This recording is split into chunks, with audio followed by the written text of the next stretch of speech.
Many people, when they ask you, why do you fast? What is the why?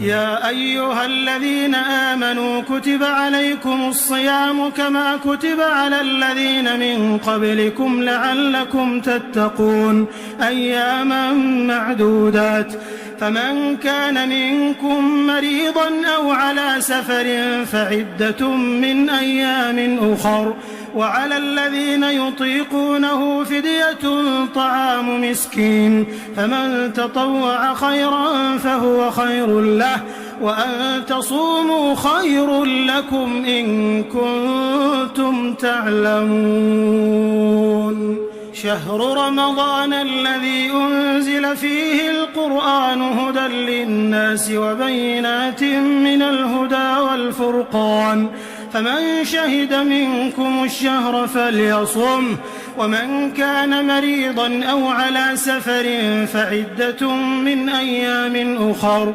يريد الله بكم اليسر ولا يريد بكم العسر ولتكملوا العدة ولتكبروا الله على ما هداكم ولعلكم تشكرون. Unlocking purposeful fasting, the spiritual benefits of fasting. So here, first and foremost, we learn something really important. Many people, when they ask you, why do you fast? What is the why? Well, you do not have to play by some external standards while we fast because we want to feel the pain of poor people. So if there are no more poor people who would stop fasting.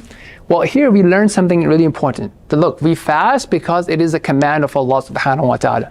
As a believer, as someone who has faith, as someone who submits to Allah, first and foremost, the reason why I do something or I don't do something is if Allah has commanded it, I will do my best to do it. If Allah has prohibited it, I'll do my best to stop and not do it. If Allah has made it permissible, then I'll see according to my circumstances and so on and so forth. So that's the first reason that we do it, because Allah has commanded. Allah has said that, look, throughout the year you can eat and drink anytime, but during these days of fasting, if you are an able-bodied person, a Muslim, then you do not eat and drink between certain times. And you do not engage in sexual activity between certain times. So that is something that Allah has commanded. So that's the first and foremost reason. Yes, every order of Allah has wisdom behind it. Do I know all the wisdom behind the rules of Allah? No.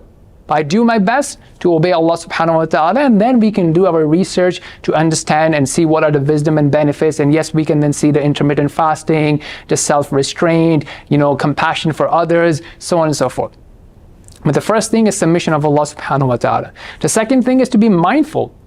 The idea is not to restrain yourself and from food and water and just sleep throughout the whole day. Rather, be conscious of your speech. Be conscious of what you're saying, what you're hearing, what you are seeing, what you are thinking, how you're dealing with other people.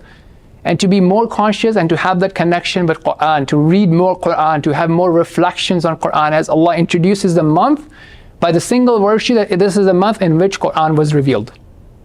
So this is something that we should take it as an opportunity for our self-development. So when we come out of Ramadan, then we are coming out in a better state of Iman, better state of self-restraint and discipline. And it's not just the social activities and the food and the fun and so on and so forth. Rather, taking the opportunity to connect with Allah, to practice self-discipline, to practice self-restraint and so on and so forth. And also, Allah also mentions about the practicality of religion, that obviously the people who are not able to fast, for genuine reason, not just because, I have an exam coming up, so I'm not going to fast, or I have work to do, or I have investments to do, it's a great opportunity, business opportunity, I can't fast.